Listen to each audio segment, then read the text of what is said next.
So we have 11,000 here in fraud. Okay. So we can go off that. All right. You guys think I stole $11,000? Do you deposit $11,000 check here? On a routine business day in Tampa, Florida, officers responded to a credit union after employees flagged a customer attempting to access old accounts. The bank reported the same individual previously deposited stolen checks at this branch and a sister location, costing the institution over $40,000. This analysis focuses on 4 constitutional and statutory questions: the legality of detention, development of probable cause, Miranda timing, and statutory sufficiency.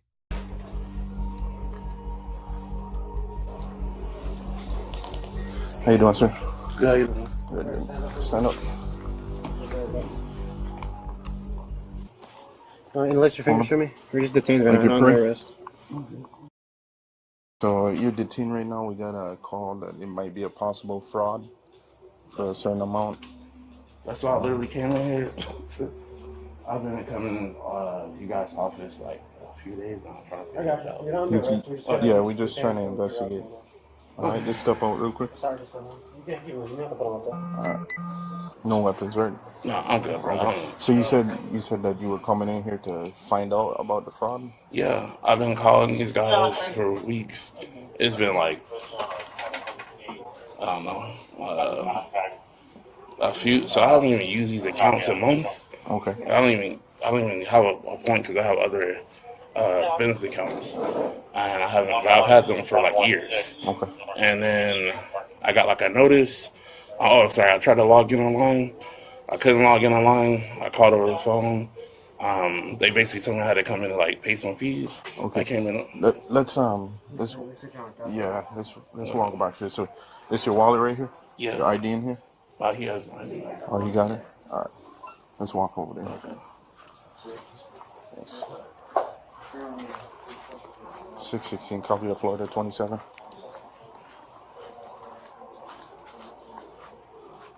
No, I can Yeah, see you that. good. You Okay. good. Long story short, boss, I had some accounts with these guys that I've had for a long time. I tried to log in online one day, it wouldn't let me log in. Eventually, I found out there were just some fees that, like, because there was just old accounts. Yeah. And they asked me to come pay the fees. I went and paid the fees. They told me everything was fine. I got a few text messages saying, like, basically that I use his cards, basically. And I didn't, but I had called, and they told me basically the fraud department was closed. So I'm back in the office. They told me basically I had to call when fraud was open.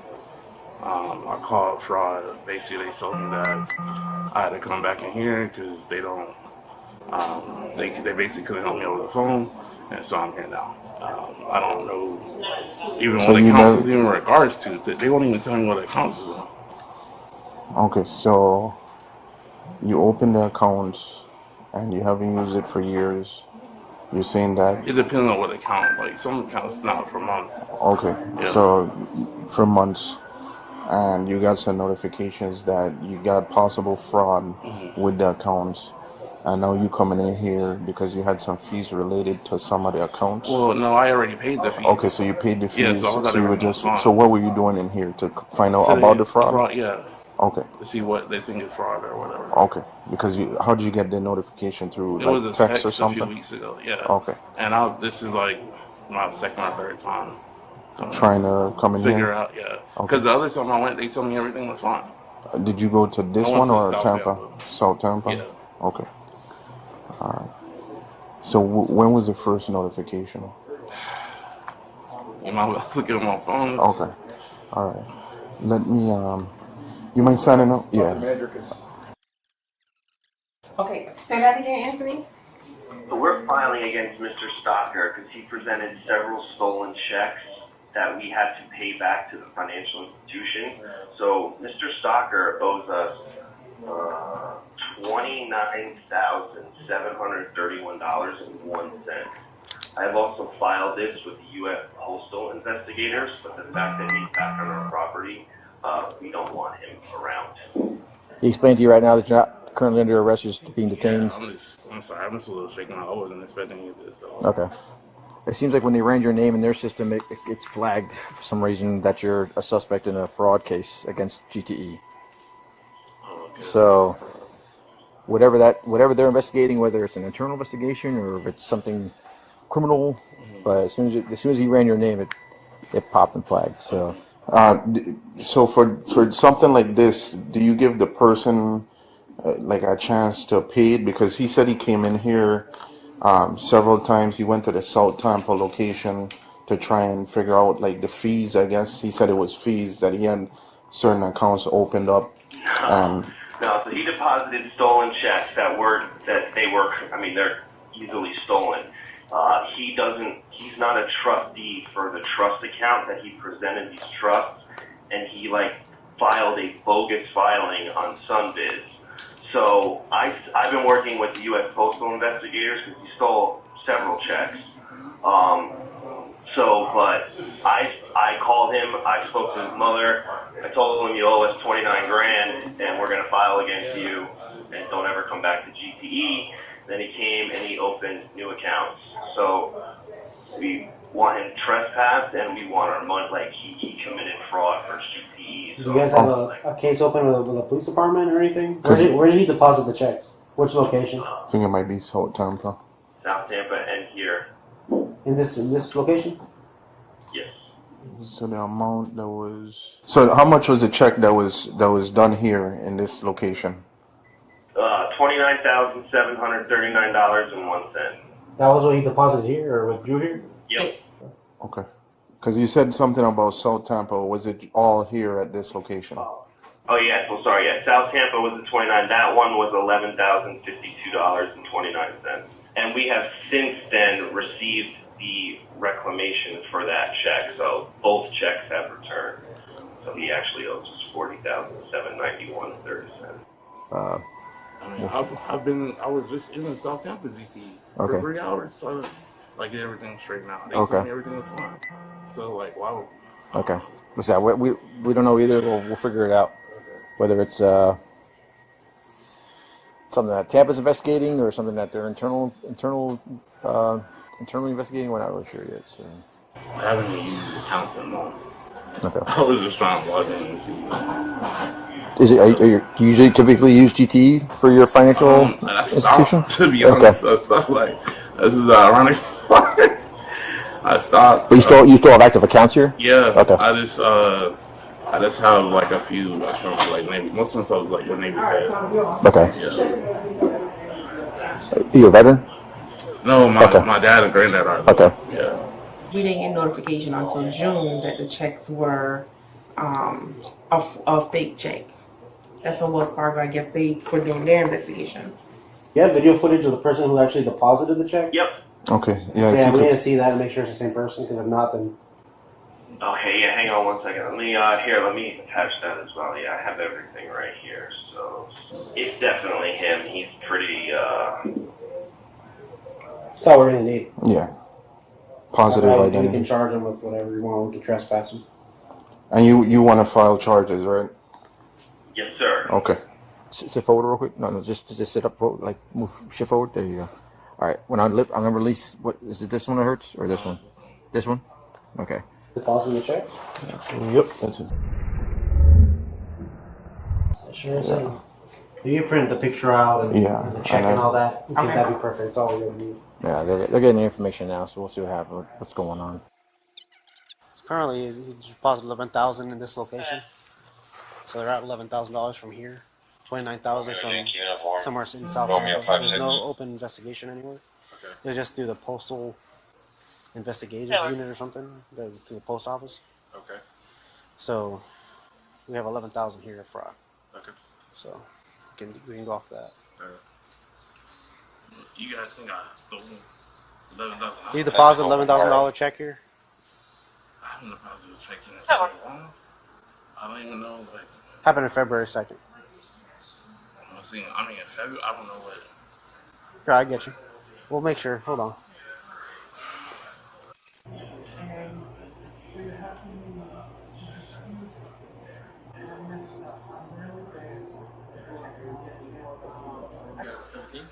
Huh? Yeah. We're at 17. We have a picture of him depositing the check. It's in. We have the check. We have everything. So we're just gonna get the evidence and. take him, we'll charge him and all that. Don't worry, he's 10-15. So there's two separate locations Yeah. that he hit? Mm-hmm. We're gonna he's somewhere in South Tampa. But they have not contacted TV yet No. about it? Mm-hmm. We'll let him know, and then they can. He'll be in jail already, so they can just add charges. And when he deposited the check? February 2nd. No, is it just a bad check? Yeah. Okay. 11,000 here, 29,000. Okay. He's down 40. They're down 40,000. Okay. They're printing everything out for us, and then we're gonna give an Axon link, Okay. and they're gonna upload all. He has a case file and everything. He's gonna upload to Axon. Okay. For everything we really need. All right.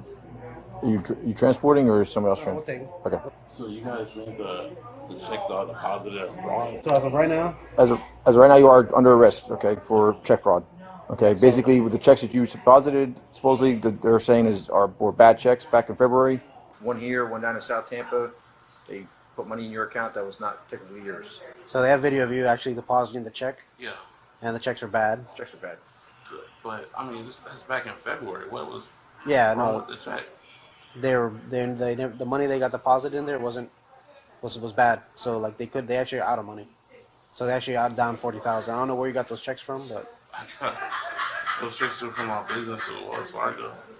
yeah. So they were bad checks. Whatever account those checks are written off of to you was a bad account, Yeah. or it was insufficient funds or whatever. So. You can read Miranda Okay. if you want to Yeah. interrogate. Yeah. Once we get to the car, What's up? once we get to the car, I'll read it and. As for right now, they are the victim. I mean, Yeah, the bank is a victim. since they lost money. I mean, if you receive money that you are not supposed to, Future 1 male, 1015. 1015.